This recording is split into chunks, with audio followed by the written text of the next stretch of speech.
warahmatullahi wabarakatuh. Perkenalkan, nama saya Auliana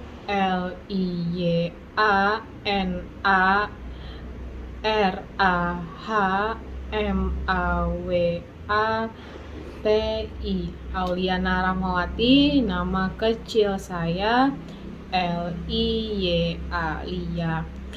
Saya dari kelas 22B, NIM saya 211F20501.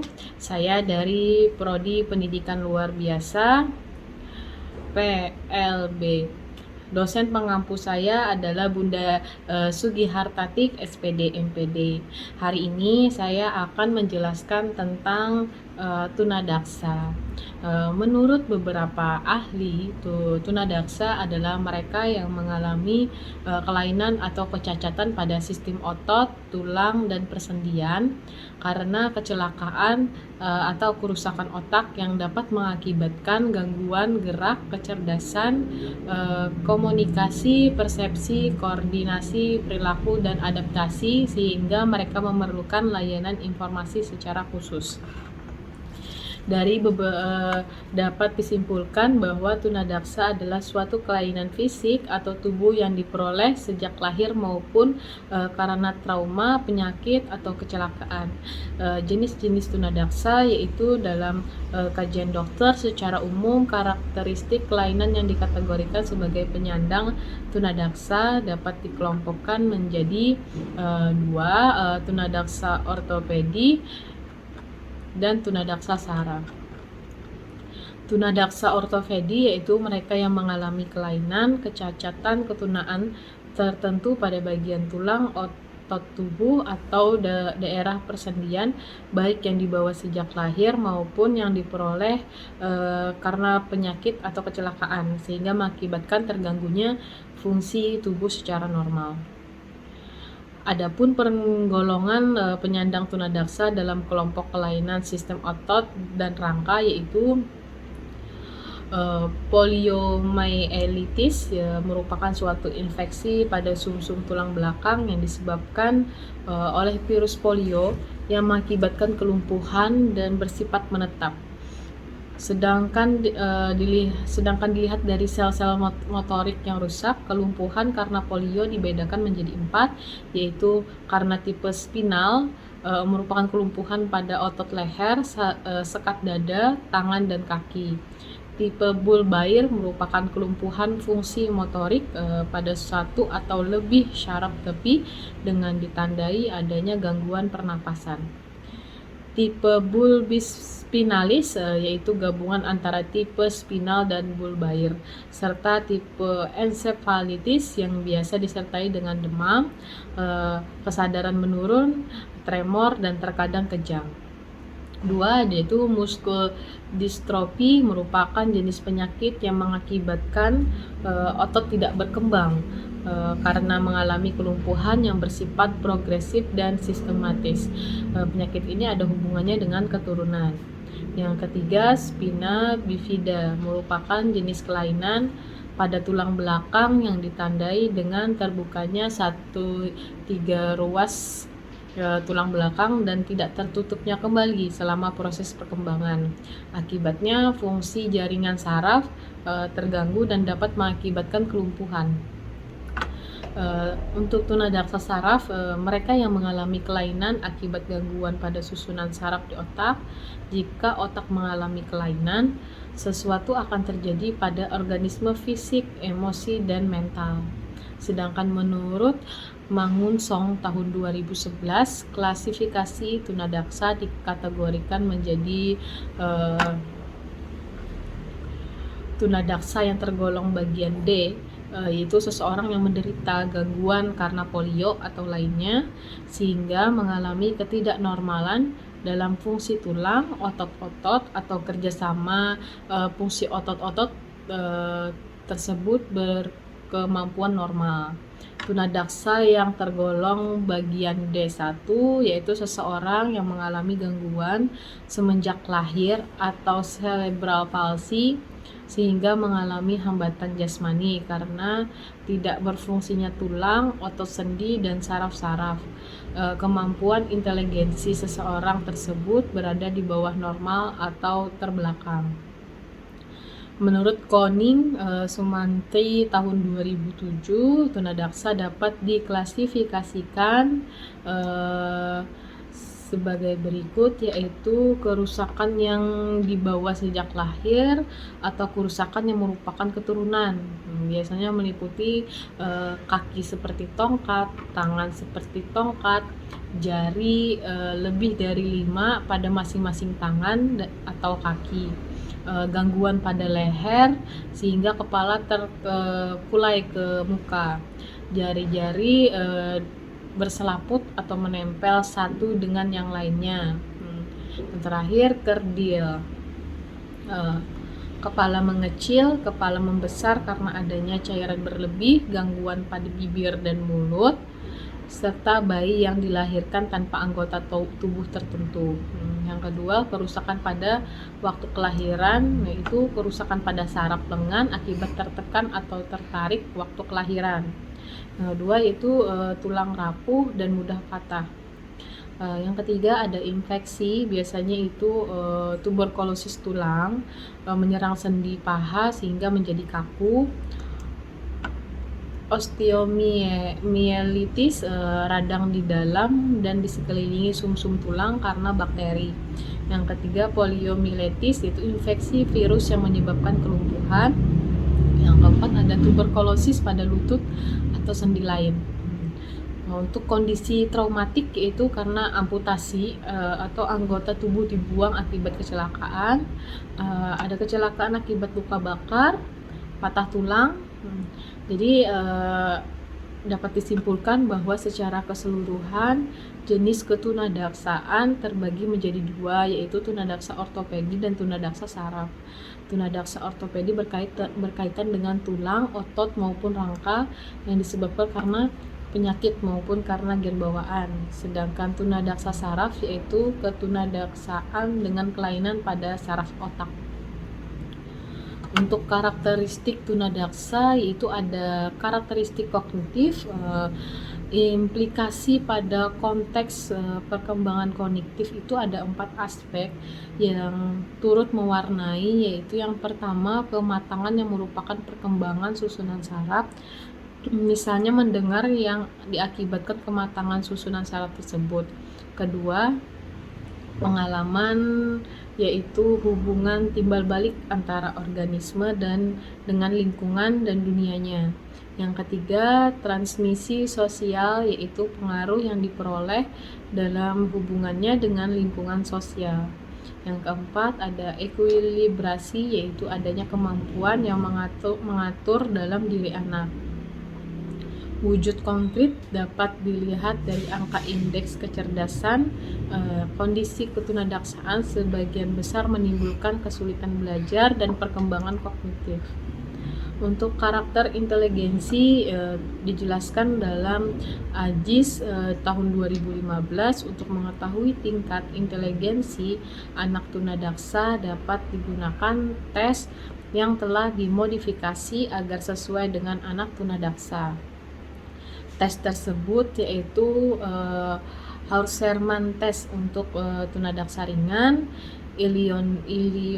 Illinois test, dan Peabody Picture Vocabulary Test. Untuk karakteristik kepribadian itu ada beberapa yang tidak menguntungkan bagi perkembangan kepribadian anak tunadaksa atau cacat fisik, yaitu pertama, terhambatnya aktivitas normal sehingga menimbulkan perasaan frustasi. Yang kedua, timbulnya kekhawatiran orang tua, biasanya cenderung overprotective.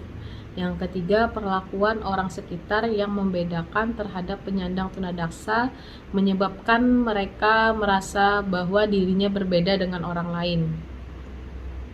Efek tidak langsungnya akibat ketunadaksaan yang dialami menimbulkan sifat harga diri rendah, kurang percaya diri, kurang memiliki inisiatif, atau mematikan kreativitasnya. Selain itu, yang menjadi problem penyesuaian penyandang tunadaksa adalah perasaan bahwa orang lain terlalu membesar-besarkan ketidakmampuannya. Yang keempat yaitu karakteristik fisik. Selain potensi yang harus berkembang, biasanya aspek fisik juga merupakan potensi yang harus dikembangkan oleh setiap individu. Akan tetapi bagi penyandang tunadaksa, potensi ini tidak utuh karena ada bagian tubuh yang tidak sempurna. Secara umum, perkembangan fisik tunadaksa dapat dinyatakan hampir sama dengan orang normal pada umumnya, kecuali pada bagian-bagian tubuh yang mengalami kerusakan atau terpengaruh oleh kerusakan tersebut. Yang kelima adalah karakteristik bahasa atau bicara. Setiap manusia memiliki potensi untuk berbahasa. Potensi tersebut akan berkembang menjadi kecakapan bahasa melalui proses yang berlangsung sejalan dengan kesiapan dan kematangan sensori motoriknya. Para penyandang tunadaksa jenis polio, perkembangan bahasa atau bicaranya tidak begitu normal. Lain halnya dengan penyandang cerebral palsy. Gangguan bicara pada penyandang cerebral palsy biasanya berupa kesulitan artikulasi, fonasi, dan sistem respirasi. Keempat yaitu ada faktor yang dihadapi penyandang tunadaksa. Pandangan hidup dalam diri, biasanya keluarga, masyarakat, dan pemerintah ini sangat terkait dengan permasalahan yang dihadapi penyandang tunadaksa. Permasalahan terkait kecacatan yang dihadapi penyandang tunadaksa dalam Hikmawati tahun 2011 adalah faktor internal. Yang pertama menyangkut keadaan jasmani yang dapat mengakibatkan gangguan kemampuan fisik untuk melakukan sesuatu perbuatan atau pergerakan tertentu yang berhubungan dengan kegiatan kehidupan sehari-hari. Yang kedua itu menyangkut kejiwaan atau mental seseorang.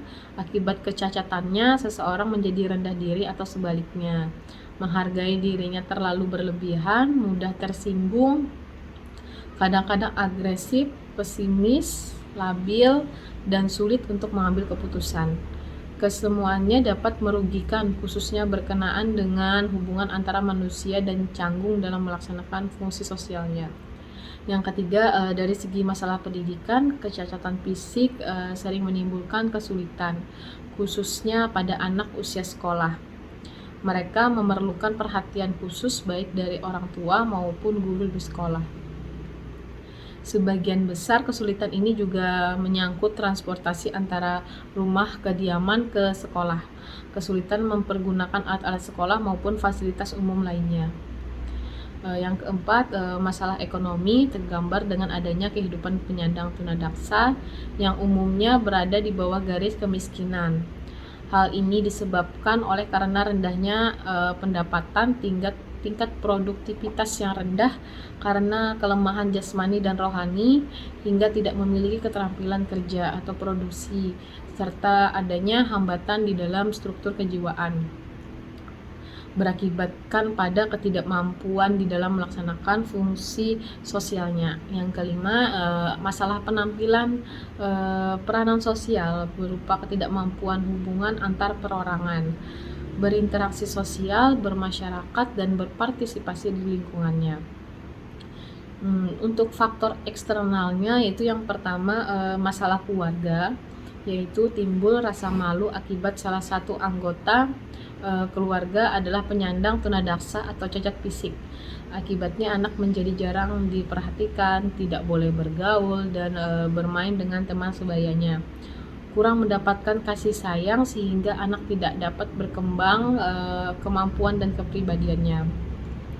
Yang kedua, masalah masyarakat. Masyarakat yang memiliki warga penyandang tunadaksa akan turut terganggu kehidupannya selama penyandang tunadaksa ini belum mampu berdiri sendiri dan selalu bergantung pada orang lain. Yang ketiga yaitu pelayanan umum. Ketersediaan sarana umum seperti sekolah, rumah sakit, perkantoran, tempat rekreasi, dan lainnya masih sedikit, bahkan jarang sekali yang memiliki aksesibilitas bagi penyandang cacat. Di dalam kehidupan penyandang tunadaksa tentunya ada faktor-faktor yang mempengaruhi, diantaranya faktor internal dan eksternal. Faktor internal terdiri dari keadaan jasmani dan rohani, status kependidikan dan status ekonomi, serta tentang keberadaan dirinya di lingkungan masyarakat. Faktor eksternal terdiri dari keadaan keluarga yang cenderung overprotective, penerimaan sosial di lingkungan tempat tinggalnya, serta pelayanan umum bagi penyandang tunadaksa. Untuk perkembangan psikoseksualnya itu biasanya memicu berbagai perubahan fisik dan emosi dalam individu dan biasanya mengarah ke yang lebih besar dan mendorong kesadaran terhadap seksual arousal.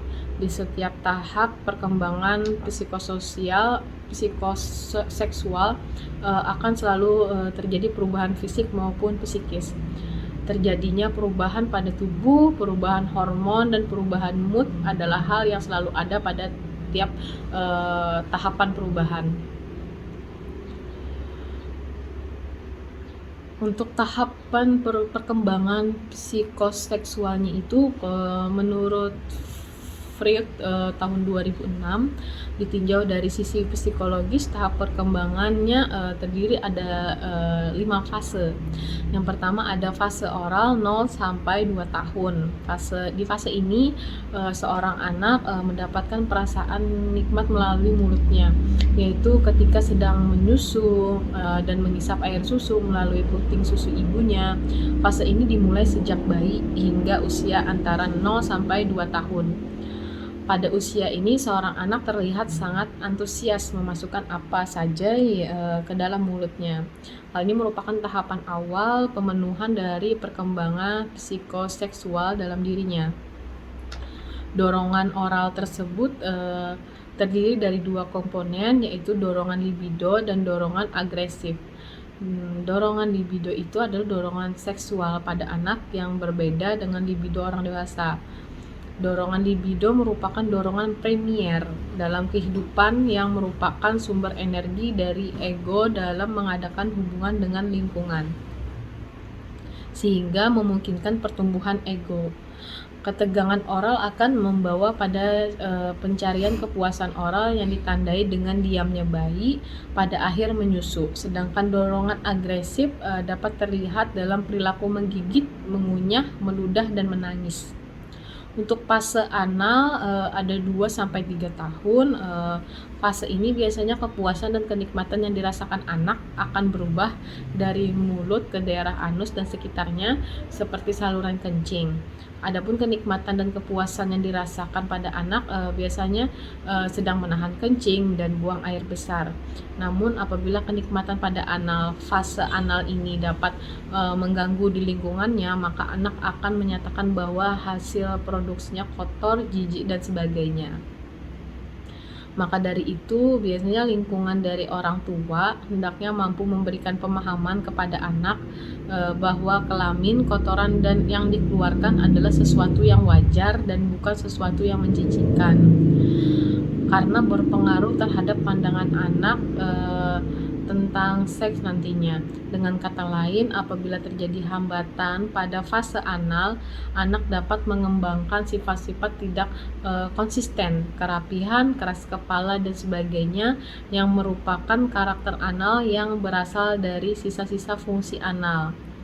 Perkembangan psikoseksual pada fase anal jika dilakukan dengan efektif akan membekali anak untuk mampu bersifat mandiri, kebebasan maupun menentukan perilaku sendiri tanpa rasa malu dan ragu-ragu, mampu bekerja sama dengan orang lain tanpa ada rasa rendah diri. Untuk fase falus biasanya 3-7 tahun. Fase ini anak mulai mengerti bahwa alat kelamin yang dimilikinya memiliki perbedaan dengan kakak, adik, atau teman-temannya. Fase ini berlangsung pada saat anak memasuki umur 3-7 tahun. Rasa nikmat yang dirasakan biasanya berlangsung ketika alat kelaminnya mengalami sentuhan atau rabaan.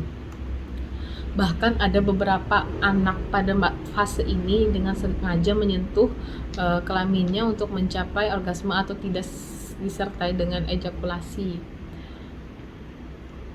Untuk pada fase laten biasanya 7-11 tahun. Fase ini biasanya tingkah laku seksual seorang anak seolah-olah terpendam karena lebih banyak bermain, mulai masuk sekolah dan adanya pekerjaan rumah dan sekolah. Untuk fase genital 12-18 tahun, proses perkembangan psikoseksualnya mencapai titik akhir. Organ-organ seksual mulai aktif sejalan dengan mulai berfungsinya hormon-hormon seksual, sehingga pada fase ini terjadi perubahan psikis dan fisik. Secara fisik, perubahan yang paling nyata adalah pertumbuhan tulang dan perkembangan organ seksual serta tanda-tanda seks sekunder. Sedangkan menurut Irianto tahun 2014 mengemukakan fase-fase psikoseksual dilihat dari tahap perkembangannya. Untuk fase oral 0-18 bulan, sejak lahir hingga usia sekitar 1,5 tahun, anak berada pada tahap oral. Dalam tahap ini anak dipenuhi dengan melalui daerah mulut. Masih menyusu baik dari ASI maupun susu botol. Di sini mengisap susu selain untuk memenuhi rasa lapar juga mendapatkan kepuasan tersendiri akibat adanya gesekan-gesekan sekitar daerah mulut. Kepuasan ini biasanya selain diperoleh melalui menyusu juga dapat dicapai dengan memasukkan benda yang ada di sekitarnya dengan jari sendiri ke dalam mulutnya. Ikatan emosional paling awal pada bayi dibentuk bersama orang tua, yaitu melakukan kontak fisik untuk mengungkapkan cinta dan kasih sayang mereka. Untuk fase anal 1,5 sampai 1,5 tahun sampai 3 tahun. Biasanya anak mulai tertarik akan kelamin. Kepedulian ini dikenal dengan sebagai identitas. Dia mulai memahami perbedaan antara laki-laki dan perempuan.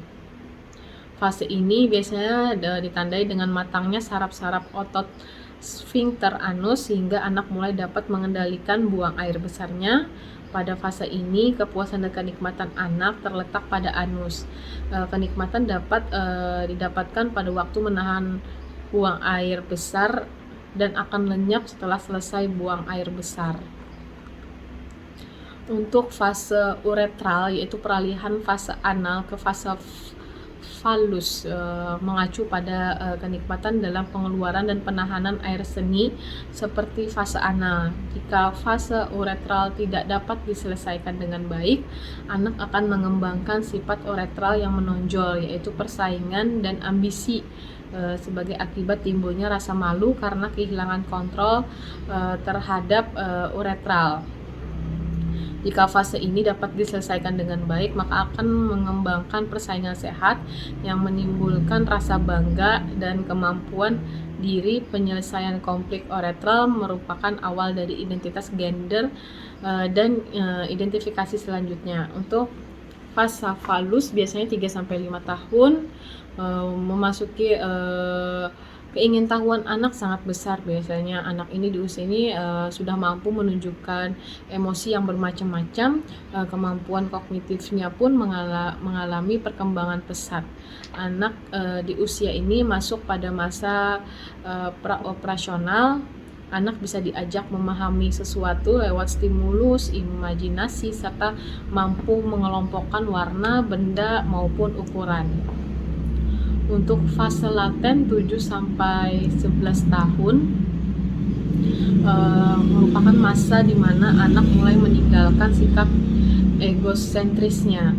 Mereka tak lagi bersikap pelit terhadap apa yang dimilikinya. Anak mulai bermain secara berkelompok dan mudah untuk menjalin kerjasama. Pada usia ini, rasa keingintahuan tentang aspek seksual mulai muncul. Sering adanya pertanyaan berkaitan dengan organ reproduksi dan membandingkan dengan orang lain. Anak mulai belajar bersosialisasi sehingga memerlukan bimbingan untuk mengendalikan emosinya, terutama eksplorasi terhadap anggota tubuhnya. Fase ini merupakan saat yang tepat untuk memberikan pendidikan seks dan reproduksi dalam istilah yang lebih rumit. Untuk fase pueral atau prapubertas atau peralihan fase laten ke fase genital. Ini perkembangan dari perubahan-perubahan pubertas yang normal pada usia dini. Keadaan ini biasanya terdiri atas manifestasi pubertas yang tersendiri seperti prematur delarge, perkembangan payudara atau prematur puberge, tumbuh rambut pubis dan ketiak, ada perdarahan haid. Pengenalan akan adanya keadaan-keadaan ini merupakan hal yang penting untuk menenteramkan hati orang tua bahwa semua keadaan itu tidaklah berbahaya. Fase prapubertas itu masa di mana terjadinya peralihan dari kanak-kanak ke remaja. Pada anak wanita, masa ini lebih singkat dibandingkan dengan pria. Anak wanita lebih cepat terlihat dewasa dalam menanggapi perubahannya, bahkan tak jarang anak wanita menganggap anak pria seusianya masih bersikap seperti anak-anak. Untuk fase genital 12-19 tahun, yaitu ada remaja awal 12-13 tahun, meningkatkan hormon seksual dan mulai berkembangnya organ seksual serta organ-organ reproduksi remaja. Secara fisik, anak wanita berkembang lebih cepat. Mereka mengalami menstruasi, pembesaran payudara, tumbuhnya jerawat, serta pelebaran pinggang dalam waktu singkat. Sementara kalau pria tumbuh secara bertahap, dimulai dari mimpi basah, tumbuh jakun, pecahnya suara, dan pertambahan tinggi badan secara pesat. Semuanya terjadi dalam waktu bertahun-tahun. Untuk remaja tengah biasanya 14-15 tahun, masa pubernya memang menjadi masa yang membingungkan. Tak hanya bagi anak yang mengalaminya, orang tua pun sering kesulitan untuk menghadapi anaknya yang tengah puber.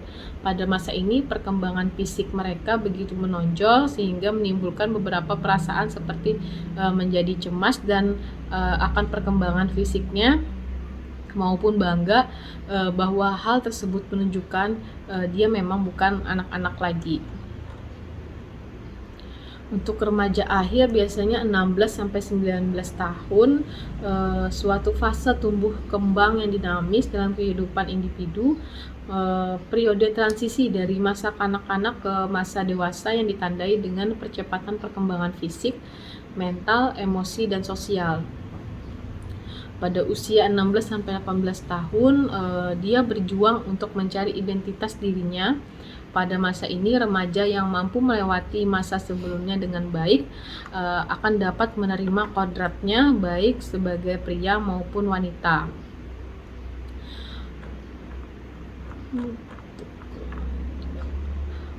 Tahapan remajanya itu terbagi menjadi 4. Biasanya masa pubertas disebut pula dengan masa pueral atau prapubertas. Yang kedua, masa negatif, di mana remaja mengalami emosi yang labil dan susah sedangkan sedang mengalami krisis jasmani dan rohani. Masa pubertas biasanya remaja wanita lebih awal mengalami pubertas. Masa adolensi yaitu remaja berakhir, remaja sudah mampu diarahkan. Tugas-tugas remaja biasanya menerima keadaan jasmani fisik dan menggunakan secara efektif. Yang kedua, menerima peranan sosial jenis kelamin sebagai pria atau wanita. Yang ketiga, menginginkan dan mencapai perilaku sosial. Yang keempat itu mencapai kemandirian emosional dari orang tua dan orang dewasa lainnya. Yang kelima ada belajar bergaul dengan kelompok remaja perempuan maupun laki-laki. Yang keenam secara sadar mengembangkan gambaran dunia yang lebih kuat. Yang ketujuh persiapan mandiri secara ekonomi. Yang kedelapan pemilihan dan latihan jabatan. Yang kesembilan rasa ingin tahu meningkat. Yang ke-10 memiliki idola baik orang tua, guru, kakak kelas maupun guru. Untuk perkembangan psikoseksual remaja tunadaksa ini biasanya ditandai dengan munculnya ciri seksual primer dan sekunder. Untuk ciri seksual tersebut merupakan awal mula perkembangan individu dari anak-anak menjadi remaja. Berkaitan dengan perkembangan psikoseksual remaja diantaranya yaitu mempelajari hubungan seksual dan interaksinya dengan lawan jenis berupa keterikatan hubungan percintaan atau komitmen. Pada usia remaja inilah seseorang mulai mengembangkan heteroseksual. Memasuki remaja, ciri perkembangan psikoseksual pada remaja mulai muncul. Biasanya remaja putri mengalami pubertas menstruasi, tumbuhnya payudara, tumbuhnya rambut di bagian-bagian tertentu, sampai kemunculan jerawat yang menimbulkan rasa rendah diri. Sedangkan remaja laki-laki biasanya merasakan tumbuhnya jakun yang berakibat pada perubahan suara cenderung lebih berat dan besar. Remaja yang normal tidak memiliki hambatan fisik dan psikis, akan mengalami dan melewati fase perubahan fisik seiring berkembangnya hormon-hormon seksual. Munculnya kebanggaan dan rasa percaya diri pada remaja yang mampu melewati fase ini tanpa hambatan.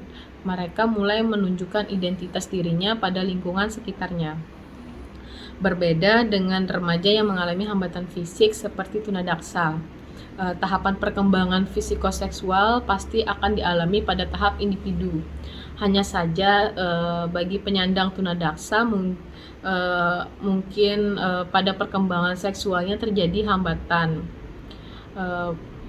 Penyandang tunadaksa secara psikologis cenderung memiliki sikap rendah diri, bersikap apatis, dan merasa malu. Hal ini berpengaruh pada perkembangan seksualnya menurut Freud tahun 2006, di mana jika remaja tidak mampu melewati masa perkembangan seksualnya secara baik, maka sifat dasar dari tahapan-tahapan psikoseksual tersebut akan muncul ke permukaan. Begitu pula dengan penyandang tunadaksa. Untuk kerangka pemikiran biasanya masa remaja merupakan suatu masa dalam perkembangan hidup manusia. Salah satu bentuk perkembangan yang menonjol pada masa remaja yaitu terjadinya perubahan-perubahan fisik yang dipengaruhi perkembangan psikoseksual. Ini ditandai dengan kematangan organ seksual baik primer maupun sekunder menurut Sujoti tahun 2001. Anak dikatakan memasuki remaja bila ada wanita sudah terjadi menstruasi dan pria sudah mengalami mimpi basah. Bagi setiap remaja yang baru mengalami kebangkitan seksual pertama kalinya, biasanya perasaan-perasaan yang menggejolak itu membingungkan dan membuatnya frustasi. Umumnya remaja normal yang berhasil melewati fase perkembangan psikoseksual akan timbul rasa percaya diri dan mengenal identitas dirinya baik sebagai pria maupun wanita. Tidak hanya perubahan fisik namun juga terjadi perubahan secara psikologis di mana remaja mulai tertarik dengan lawan jenisnya.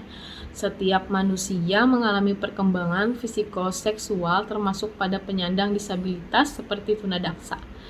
Pada remaja penyandang tunadaksa diduga terjadi hambatan pada proses perkembangan psikoseksual sejak pertama kali perkembangan psikoseksual terjadi sampai pada usianya menginjak 12 tahun ya, pada fase oral sampai fase genital.